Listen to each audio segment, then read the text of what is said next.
জয় ভীম, জয় জয় Bhim everyone. আশা করছি সবাই ভালো আছেন, আমিও বেশ ভালো আছি। সবাই ভালো থাকুন এই প্রার্থনাই করি।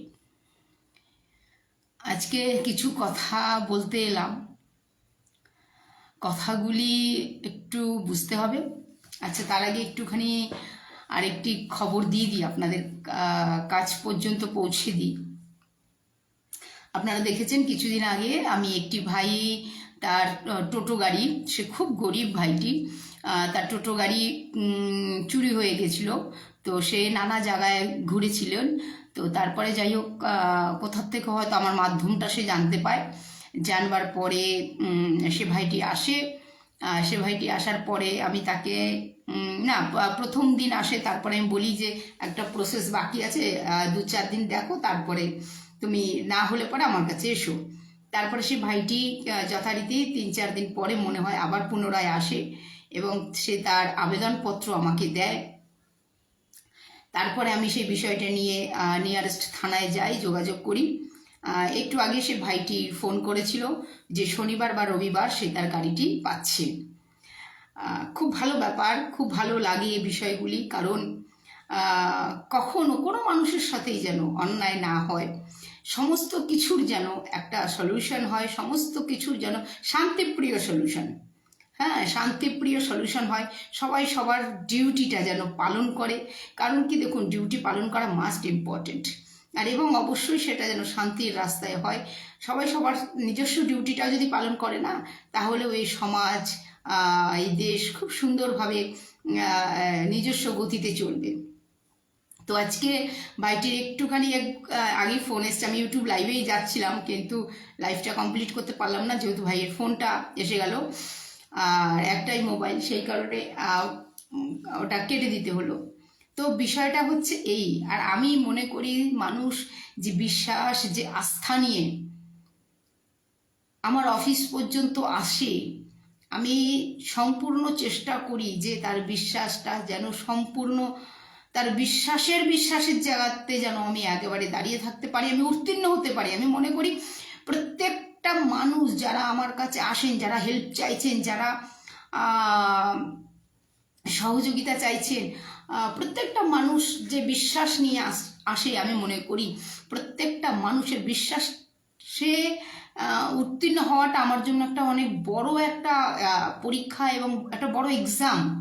হ্যাঁ, যে আমি, হ্যাঁ, এই মানুষটার জন্য আমি কিছু করতে পারলাম, এটা আমার জন্য একটা বড় একটা পাওনা এবং আমার জন্য একটা বড় একটা বিশ্বাসের জায়গা যে আমি কিছু তো করতে পারলাম। তো এইরকম ব্যাপার, যখন এই অসহায় দুর্বল মানুষগুলো না সব জায়গায় গিয়ে গিয়ে ঘুরে ঘুরে এসেও যখন একদম মানে বলে না ক্লান্ত, শেষ মানে মানে ক্লান্ত একদম, সেই অবস্থায় যখন আসে যে দিদি কিছু একটা করুন, আপনি না করলে কি হবে, মানে এই যে শব্দগুলো, এই যে কথাগুলো না, একদম মানে মনটাকে একদম, আমার সত্যি বলছি, একদম কাঁপিয়ে দেয়। কারণ কি বলুন তো, আমিও তো জীবন অনেক সংঘর্ষ করেই জায়গাতে এসেছি, অনেক গরিব ঘর থেকে উঠে আসা, আজও আমি একদম গরিব না হলেও মধ্যবিত্ত একটা স্ট্যাটাসে আছি, কিন্তু তো সেই ব্যাপারগুলো বুঝি, সেই ব্যথাগুলো অনুভব করি যে একটা মানুষ যখন তার রুজি রুটিটা অসুবিধা হয়ে যায়, যেরকম এই টোটোটা চুরি হয়ে গেল, টোটোটা চুরি হয়ে যাওয়ার পর লোকটা কত জায়গায় ঘুরেছে, কিভাবে সে রুজি রোজগার করবে। যখন সে ভদ্রলোক বলছে যে আমি আমার বউয়ের গয়নাপত্র সমস্ত কিছু বিক্রি করে বা বন্ধকে রেখে আমি এই গাড়িটা কিনেছিলাম, একটা পুরনো গাড়ি কিনেছিলাম, আমি রোজগার করব, 2 পয়সা ইনকাম করব, সেই ইনকামের জায়গায় যদি চুরি হয়ে যায়, তখন সেই মানুষটি কী পরিস্থিতিতে পড়ে, একটা আমি রিয়ালাইজ করতে পারি। এই লাইফগুলো না, এই জীবনগুলো না, আমি অনুভব করি এবং রিয়ালাইজ করি যে আমি সেই জীবনগুলো না রিয়ালাইজ করি যে সত্যি তো একটা গরিব মানুষ, সে কত ধার দেনা, কত কিছু করে একটা জিনিস কিনেছে, একটা যানবাহন কিনেছে, সেটা সে রুজি রোজগার করবে, সে ইনকাম করবে এবং ইনকাম করে সে তার পরিবারের জীবিকা বহন করবে। সেখানে যদি আবার সেটা চুরি হয়ে যায় বা কিছু, তাহলে সেই লোকটার পরিস্থিতিটা কি হয়, দেখুন। এবার বিষয়টা কি হচ্ছে, আমি ভীষণ এই সমস্ত বিষয় খুব মানে মানে কীরকম, এবার ধরুন সেই লোকটা চারিদিক ঘুরেছে, ঠিক আছে, সে কোথায় কোথায় ঘুরেছে সেটা আমার ম্যাটার নয়, সে কোথাও কোথাও গেছে, যেতেই পারে, কিন্তু বিষয়টা যখন সে আমার কাছে এসে পড়েছে, আমার অফিসিয়ালি সে আমার কাছে এসে পড়েছে, তখন আমি মনে করি আমি যতটা আমার দ্বারা সম্ভব সমস্ত শক্তি দিয়ে, একদম বাস্তব কথা বলছি, প্রত্যেকটা মানুষ, এতে কোনো ব্যক্তি বিশেষ মানুষ নয় যে শুধু মহিলারা আসলে মহিলাদের জন্য, একদম নয়, প্রত্যেকটা মানুষের জন্য আমি মনে করি যে আমি যদি কিছু একটা তার জন্য করতে পারি, আমি মন থেকে অনেক অনেক অনেক আমি আনন্দ পাই, অনেক হ্যাপি পাই। আজকে যখন বাড়িটা ফোন করলো, কত ভালো লাগছে যে দিদি শনি রবিবার আমি গাড়িটা পাচ্ছি। অবশ্যই থানা কোঅপারেট করছে, এটা 100%, এতটুকু ভুল নেই, থানা কোঅপারেট করছে। কিন্তু বিষয়টা হচ্ছে, আর আরেকটা বলি, যখন ভাইটি গাড়িটা নিয়ে আসবে, নিশ্চয়ই আমি লাইভের মাধ্যমে আপনাদের সামনে ভাইয়ের বক্তব্য এবং তার গাড়িটা দেখাবো, অবশ্যই দেখাবো। ভাইটি এখনো বলেন যে শনি রবিবারে সে পেয়ে যাচ্ছে, কিন্তু প্রশ্ন হচ্ছে আমি সেই জায়গাটাতে এত ব্যাকুল হয়ে যাই, কিভাবে সেই মানুষটা ভালো থাকবে। তারা ফোন করে না যে হ্যাঁ ঠিক আছে দিদির কাছে গেছি, আমি ফোন করি দিনের মধ্যে, কমসে কম যত কাজ থাকুক কাজের মধ্যেও আমি তাকে ফোন করব, ভাই কি হলো ব্যাপারটা, মানে প্রতিটা বিষয়কে ফলো আপ করা, নিখুঁতভাবে ফলো আপ করা। হ্যাঁ ভাই তুমি জানালে না, তুমি গিয়েছিলে, কি ব্যাপার হলো, আমি মনে করি এটাও আমার একটা ডিউটি, আমার ফলো আপ করা, কারণ সেই মানুষটাকে সেই সময় আমি দেখেছিলাম খুব ডিস্টার্ব, একটা গাড়ি, একটা ধার করে, মানে জিনিসপত্র সব, মানে গয়না পত্র বন্ধকে দিয়ে বা বিক্রি করে গাড়ি কিনেছে, সে রুজি রোজগার করবে, পরিবার চালাবে, আজকে হঠাৎ সেটা চুরি হয়ে গেছে, তাহলে সে কি পরিস্থিতি থাকতে পারে, তার এখন কি অবস্থায় রয়েছে, সেই দিকটা ভেবে না আমি একদম ব্যাকুল হয়ে যাই। একদম মানে আমি সত্যি, আমি মনে করি যেন এটা যেন আমার নিজের পরিবারের সাথে হয়েছে, আমি এই ফিলিংসটা করি, মানে আমার নিজের পরিবারের সাথে হয়েছে, না এটা হওয়া অন্যায়। এবার এবার কি হয় ঘটনাটা, কোনো কিছু ঠিক আছে, এই ভাইয়ের ব্যাপারটা বলছি, এরপরে আরও একটি বিষয়ে আসছি, আপনাদের সামনে তুলে রাখলাম, বিষয়গুলো তুলে ধরলাম। আপনারাই ভাবুন যে আশেপাশেও যদি এই ধরনের ঘটনা হয়, তাহলে কি পরিস্থিতিতে, কিভাবে, কি সিচুয়েশন হ্যান্ডেল করা, কিভাবে হ্যান্ডেল করতে হবে। তো যাই হোক, ভাইটি ফোন করলেন, খুব ভালো লাগলো, শনি রবিবার সে গাড়িটি পাচ্ছে। আমি চাই প্রত্যেকটা মানুষের কাজ, যাদের আমি কাজ নেব, যাদেরকে আমি প্রমিস করব, আমি নিখুঁতভাবে তাদের কাজ করতে চাই। যত দূর লড়াই দিতে হবে একটি মানুষকে জাস্টিস পাওয়াতে গিয়ে, অবশ্যই সেটা শান্তির পথে, ন্যায়িক পথে, ন্যায়ের রাস্তা ধরে, সংবিধানকে ফলো করে। অবশ্য সংবিধানের প্রচুর দিক আছে, সংবিধানের প্রচুর সাইড আছে, প্রচুর দিক আছে, নিখুঁতভাবে কাজ করা যায় সংবিধানকে ফলো আপ করে। এবার দেখুন, যারা যারা একদম বেয়াদব হয় না, মানে বলেন ওই যে বেঁকা আঙ্গুলে ঘি ওঠে না, তখন হয় একটু আঙ্গুলটা বেঁকাতে হয়, আর নয়তো ঘিটাকে গরম করতে হয়, কিন্তু অ্যাটলিস্ট কিছু তো একটা প্রসেস বা পন্থা তাদের জন্য করতে হয়। কিন্তু কথা হচ্ছে, সে বেয়াদব, যতই বেয়াদব হোক, সে যদি ভুল হয়, সে ভুলই থাকবে শুরু থেকে শেষ পর্যন্ত। ভুল কোনো দিন সঠিক হতে পারে না, ভুল কোনোদিন সঠিক হতে পারে না। তো এটা হচ্ছে বিষয়। আমি সবাইকে বলি যে যে কোনো ঘটনায় যদি সুস্থভাবে সমাধান হয়ে যায়, একদম সবচেয়ে ভালো, এর চেয়ে ভালো বোধহয় আর কিছু হতে পারে না, এর চেয়ে ভালো কিচ্ছু হতে পারে না। আজকে দেখুন, ভাইজি সেই সময় ফোন করতো, কত ডিস্টার্ব থাকতো, আমার অফিসে কেঁদে ফেলেছে পর্যন্ত যে দিদি আমি কি করব। আপনারা দেখেছেন, আমি লাইভের মাধ্যমে তুলে ধরেছি, যেদিনকে ভাইয়ের আবেদনটা নিয়েছি সেদিনকে আমি ছোট্ট করে লাইভ করেছি। আমার উদ্দেশ্য কাউকে প্রচার করে সোশ্যাল মিডিয়া সেলিং করা নয়, আমার উদ্দেশ্য একটাই, সেই বিষয়গুলোই আমি আপনাদের সামনে তুলে ধরবো, যে বিষয়গুলো জনস্বার্থে, জনহিতে, আপনাদেরও বুঝতে অসুবিধা হয় এবং বুঝতে সুবিধা হয়, এবং আপনারাও যেন সজাগ থাকতে পারেন যে এরকম হলে, এরকম পরিস্থিতি হলে কি করবেন বা কি করা উচিত। এই হচ্ছে বিষয়। তো এরকম আজকে 2-3টে আমার মিটিং হয়েছে, তার মধ্যে আমি একটি বিষয় আপনাদের সামনে রাখছি, কিছু ডাইরেক্ট রাখবো, কিছু ইনডাইরেক্ট রাখবো। দেখুন, আমার উদ্দেশ্য কিন্তু কাউকে হার্ট করা নয়, কাউকে দুঃখ দেওয়া নয়, কাউকে অযথা বদনাম করা নয়। আমি একজন সমাজসেবিকা, আজ আমার পুরো জীবনটা সমাজসেবায় চলে গেছে বা বাকি সময়টুকু চলে যাচ্ছে, কিন্তু কখনোই উদ্দেশ্য প্রণীতভাবে কাউকে বদনাম বা এই করার আমার কোনো রকম কোনো উদ্দেশ্য নেই। কিন্তু কেউ যদি কাউকে নিজ স্বার্থে নিজ ব্যবহারে প্রতারণা করে, কষ্ট দেয়, ব্যবহার করে, ইউজ করে, হ্যাঁ, ধোকা দেয়, নানারূপ হ্যারাসমেন্ট করে, নানারূপ যন্ত্রণা দেয়, অত্যাচার করে, তো অবশ্যই আমি তার বিরুদ্ধে আওয়াজ তুলেছি, তুলব। আমার কি হবে আমি ভাবি না, আমি এসবগুলো ভাবার জন্যে তো আর সমাজে কাজ করতে নামিনি। তো বিষয়টি হচ্ছে, একটি বোন, আমি তার পরিচয় আমি দিতে পারলাম না, কিন্তু বিষয়টা আপনাদের সামনে তুলে ধরছি। বোনটি তার পারিবারিক সমস্যা নিয়ে একজন পরিচিতর মাধ্যমে এক আইনজীবীর কাছে যান। যাওয়ার পরে বোনটির যে বক্তব্য, আরও নানারূপ কেসে সে বোনটি জড়িয়ে যায়, কিন্তু তারপরেও সে আইনজীবীর সাথে তার একটা বেশ ভালো সম্পর্ক তৈরি হয় না অটোমেটিকলি, যে আইনজীবীও, দেখুন আরেকটা জিনিস ক্লিয়ার করি, আইনজীবীও কিন্তু মহিলা এবং ওই বোনটিও তো মহিলাই, তো একটা ভালো সম্পর্ক তার সাথে হয়ে যায়।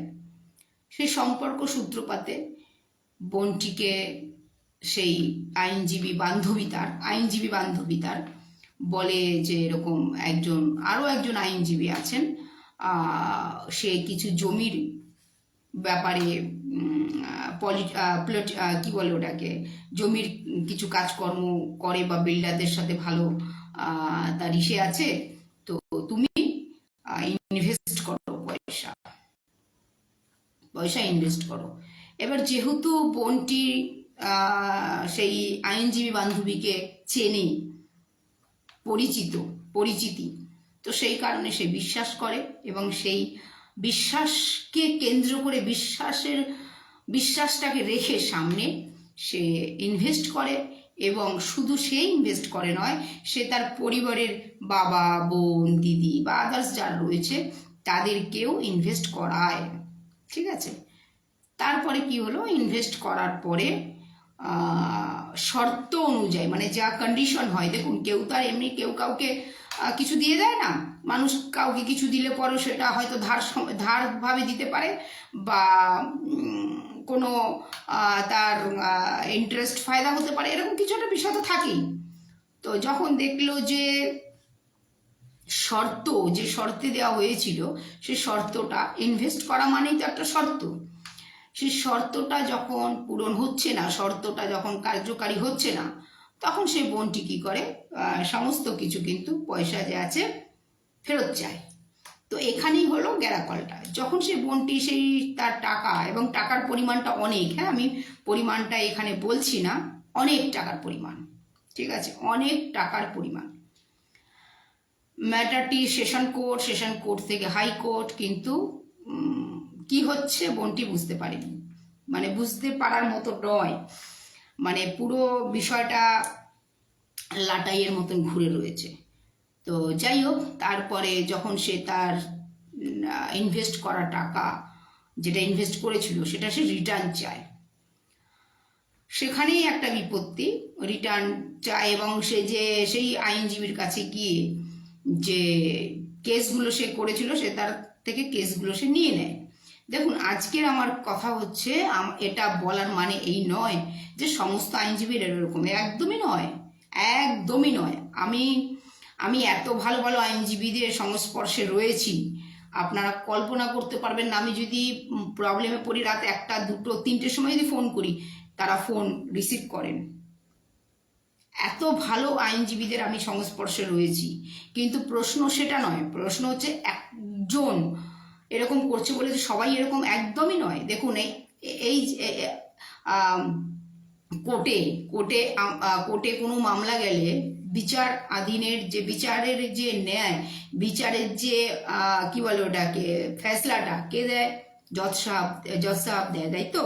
কিন্তু কখনো কখনো আবার সেই জজ সাহেবেরই আবার কোনো ক্ষেত্রে যদি বিচার বিচার ব্যবস্থায় কিছু আটকে যায় তারা, তাদেরও বিচার কিন্তু ওই জজ সাহেবই করে, তাই না? এটা এটা কিন্তু কেউ, কোনো আইনজীবী কিন্তু ব্যক্তি বিশেষভাবে নেবেন না। আমি একজন সোশ্যাল ওয়ার্কার, আমার কাছে মানুষ আসতেই পারে। আর যখন কোনো মানুষ সে এই রকম চরম পরিস্থিতিতে থাকে, তারা তো আসবেই, এটা তো একদম কথা। কিন্তু এটা নিয়ে কোনো ব্যক্তিগত কেউ আইনজীবী আমি জানি এই লাইভটা অনেক আইনজীবীর কাছে পৌঁছবে, কিন্তু কেউ ব্যক্তি বিশেষ কিন্তু নেবেন না। কারণ দেখুন, যেটা ক্রাইম সেটা ক্রাইম, আর যেটা অন্যায় হয়েছে সেটা অন্যায় হয়েছে, যে জিনিসটা হয়েছে সেই জিনিসটা হয়েছে, ঠিক আছে? আর এগুলো হয়ে গেছে অলরেডি, কিন্তু ঘটনাটা আজকে এসছে আমার কাছে, এটা তো অলরেডি হয়ে গেছে। তো এইবার বিষয় হচ্ছে, তখন বোনটি যখন তার সেই দেওয়া পেমেন্টের অঙ্কটা আমি বললাম না, আপনারা মোটামুটি বুঝে যেতে পারেন কি পরিমাণে পেমেন্ট হতে পারে। পেমেন্টটা যখন সে ফেরত চাওয়ার পরে সমস্ত কিছু থেকে ব্লক হয়ে যায়, এবং তার যে যে মানে কেস দিয়েছিল সেই কেসগুলো সে নিয়ে নেয় ফেরত। তারপরে ওখান থেকে আরও লোকের খবর পায়, আরও মানুষ এইভাবেই ইনভেস্টের নামে পেমেন্ট দিয়েছিল, তারপর তারা রিফান্ড আজ পর্যন্ত পায়নি। এবং যখন বোনটি দেখুন, এক আইনজীবীর মাধ্যমে উনি ঠগি হলেন, উনি কি বলবো, চিট হলো, আবার তিনি গেলেন, তেনাকে তো আবার আরেক আইনজীবীর কাছে যেতে হচ্ছে, তাই না? আমাদের বিচার প্রক্রিয়াটা তো এইভাবেই, তো আইনজীবীর কাছে যেতে হচ্ছে।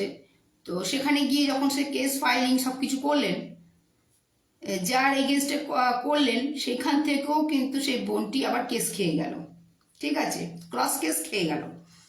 আচ্ছা, তো এইভাবে একটা পুরো বিষয়ের মধ্যে সে বোনটি আটকে গেল। এবং তারপরে যেটা হয়, তথ্য আরও যখন জোগাড় হয়েছে, জোগাড়ের মধ্যে সেই তথ্যের মধ্যে দেখা গেছে সেই মানুষগুলো, এখন আমি বলি যে সেই মানুষগুলো আরও লোককে এরকমভাবে চিট করেছে। বেশ ভালো একটা লম্বা লিস্ট এসছে, ঠিক আছে? বেশ ভালো একটা লম্বা লিস্ট এসছে। তো আরও লোককে চিট করেছে। তো এইবার বিষয়টা হচ্ছে, যেটা আমি সবাইকে বলবো, যে ট্রানজাকশন করবেন, যে কোনো পয়সার লেনদেনে ব্যাংকের মাধ্যমেই করবার চেষ্টা করবেন। এখন তো অনেক সুবিধা হয়ে গেছে, কত কিছু বেরিয়েছে। ট্রানজাকশন করবেন, ফুল হোয়াইটে লেনদেন করবেন, সবাইকে বলছি ফুল হোয়াইটে লেনদেন করবেন। এই যে আজকে আমি আমার এনজিওকে এত বছর নিয়ে আসছি, বা আমি প্রাইভেটলি 2 টাকা কারোর থেকে ব্ল্যাকে নেব না, 2 টাকা কাউকে ব্ল্যাকে দেব না। ব্ল্যাক মিনিংস ক্যাশের কথা বলছি না, ক্যাশ নেব না ক্যাশ দেব। হ্যাঁ, দৈনন্দিন জীবনের যেটা, সেটা আলাদা ঘটনা, সমস্তটাই ব্যাংকের মাধ্যমে। আজও পর্যন্ত আমি যদি কারোর কোনো কাজ করার পারিশ্রমিক তারা দেয়, আমি কিন্তু সমস্তটাই কিন্তু ব্যাংকের মাধ্যমে, কোনো ক্যাশের এখানে ডিল নেই, কোনো ক্যাশের এখানে কোন গল্প নেই। তো এটা হচ্ছে বিষয়, সমস্ত সময় কিন্তু ফুল হোয়াইটে ট্রানজাকশন করবার চেষ্টা করবেন। ফুল হোয়াইটে, কোথায় কে ঘাপ মেরে বসে আছে কিচ্ছু বুঝতে পারবেন না। কখন বুঝতে পারবেন? যখন অলরেডি আপনার সাথে চিট হয়ে যাবে, চোখে মুখে অন্ধকার দেখবেন, তখন বুঝতে পারবেন, আরে বাপ রে বাপ, কি হয়ে গেল আমার সাথে, তাই না? তো এটা হচ্ছে বিষয়। বিশ্বাস আলাদা জায়গায়, ব্যবহার আলাদা জায়গায়। ব্যবহারের সময় চোখ বন্ধ করে কখনো বিশ্বাস করবেন না, ব্যবহারকে ব্যবহারের মতন প্রসেস করবেন।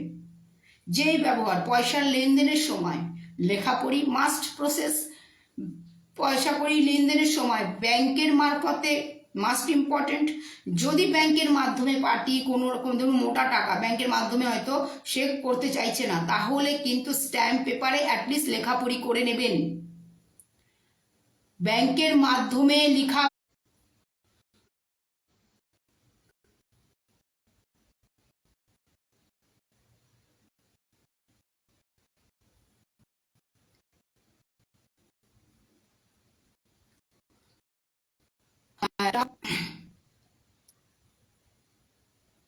ফোন আসছে, আমি জানি কার ফোন, এটাও এটাও সেই ওই টাইপেরই, তাকেও চিট করা হয়েছে। যাই হোক, যেহেতু এই ফোনের মধ্যেই ওই অন্য সিমটা দিয়েছি না, যার জন্য একই মোবাইলে সব ফোনটা ঢুকছে।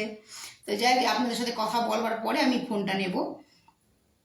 তো আপনারা অনেক সময় বলবেন যে ভিডিও করে রাখলেও তো হয়। দেখুন, ভিডিও করে রাখলে আপনি তাকে টাকা দিচ্ছেন না, সে আপনার থেকে টাকা নিচ্ছেন, এটাও কিন্তু একটা প্রমাণের একটা বলে কি বলে ওটাকে, উইক পয়েন্টের জায়গা। ঠিক আছে, ধরুন আমি কাউকে টাকা দিচ্ছি, ভিডিওটা হচ্ছে আমি আপনাকে টাকা দিচ্ছি, কিন্তু সেই ভিডিওতে এটাও তো প্রমাণ হতে পারে যে আমি আমি দিচ্ছি না, আমি টাকাটা নিচ্ছি, তাই না? তো ভিডিও থেকে সবচেয়ে বেশি অত ঝামেলায় না গিয়ে একদম পরিষ্কার স্ট্যাম্প ডিউটি পেপারের মধ্যে একদম লেখাপড়ি করে তবে দেবেন। যদি যদি ক্যাশ পেমেন্ট দেন, অবশ্যই কিন্তু লেখাপড়ি করবেন, আর স্ট্যাম্প পেপারে লেখাপড়ি করবেন। উইটনেস থাকুক বা না থাকুক, কিন্তু স্ট্যাম্প পেপারে অবশ্যই লেখাপড়ি করবেন। আর কিন্তু সবচেয়ে বিষয়টা এটাই হচ্ছে কি, যদি ব্যাংকের মাধ্যমে যদি ট্রানজ্যাকশন করা যায়, সব থেকে গুড, সব থেকে গুড এবং সব থেকে ভালো। ঠিক আছে, সব থেকে গুড এবং সব থেকে ভালো। তো সেই কারণে এই জিনিসগুলো ধ্যান করবেন কি যতটা সম্ভব ব্ল্যাক বা ক্যাশে লেনদেনটা না করা যায়, সেটাই বেটার। ঠিক আছে, বারবার বলছি, বিশ্বাস বিশ্বাসের জায়গায় রয়েছে, ব্যবহার ব্যবহারের জায়গায়। যখন আপনি কোনো পয়সার লেনদেন করছেন, তখন কিন্তু অবশ্যই কিন্তু প্রসেস ফলো করবেন। বিশ্বাস আছে, ঠিক আছে, বিশ্বাস আছে বলেই তো আপনি লেনদেনটা করছেন, তাই না? কিন্তু প্রসেসটা করতে হবে, প্রসেসটা করবেন, মাস্ট ইম্পর্টেন্ট। ঠিক আছে, এই বিষয়গুলো ফলো রাখবেন। আজকের সময় মানুষ নিজেরাই সচেতন। ঠিক আছে, তবু আমার বলার কাজ অ্যাজ এ সোশ্যাল ওয়ার্কার, তো সেই কারণে আপনাদের সামনে তুলে ধরছি। আজকে ভাবুন, এই যে লড়াইটাতে আমি নামবো, 2-4 দিনের মধ্যেই নামবো, কিছু আমার প্রসেস আছে সেগুলো করে তারপর আমি নামবো। কোনো কারণে যদি এটা, ঠিক আছে, যদি আপোষে বসে চুপচাপে এটা যদি মিটিয়ে নিল, তো ওকে। যদি কোনো কারণে যদি এটা মিটিয়ে না নেয়, তাহলে ভাবুন লড়াইটা তো অনেক বড় হবে। সেখানে দাঁড়িয়ে যেহেতু ওনারা আইনজীবী, নিশ্চয়ই আমাকেও ছেড়ে দেবে না, আমার ওপরেও অনেক রকম কেস এলিগেশন কি কি সব আনবে, তার তো কোনো ঠিকানা নেই। তো বিষয় হচ্ছে সেটা নয়, আমি তো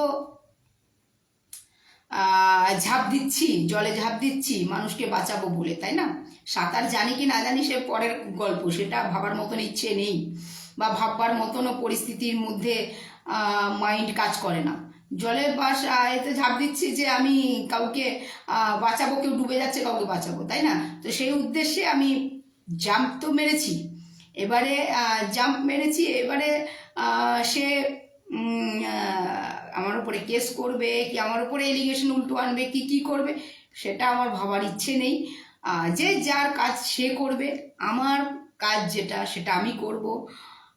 আমার কাছে অফিসিয়ালি যখন কেউ তার কথা রেখেছে, যখন তার সেই মানে অসহায়তার একটা বিষয় আমার সামনে এনেছে, তো আমার তো প্রথম যে কাজটা অবশ্যই সেটা হচ্ছে আমার ডিউটি পালন করা। সে সামনে এসে যেই হোক, কিন্তু তার মানে এই নয় যে একজন আইনজীবী এটা করেছে বলে সমস্ত আইনজীবী এরকম, এটা নয়, এটা কখনো নয়। এটা তার হয়েছে, আরও বিষয়টা হয়েছে তার মানে একটা কি বলবো, সে আইনজীবী পরে তার সাথে একটা মানে একটা কিরকম হয় না, পরিবারের একটা সম্পর্ক হয়ে যায়, একটা ফ্রেন্ডশিপ সম্পর্ক হয়ে যায়। তারপরে তাকে সেটা সে বলে যে এটা করো, তারপরে সেটা হয়ে গেছে। সে দেখা যাক কিভাবে এটা ক্লিয়ার করতে পারি, কিভাবে এটা সমাধান করতে পারি।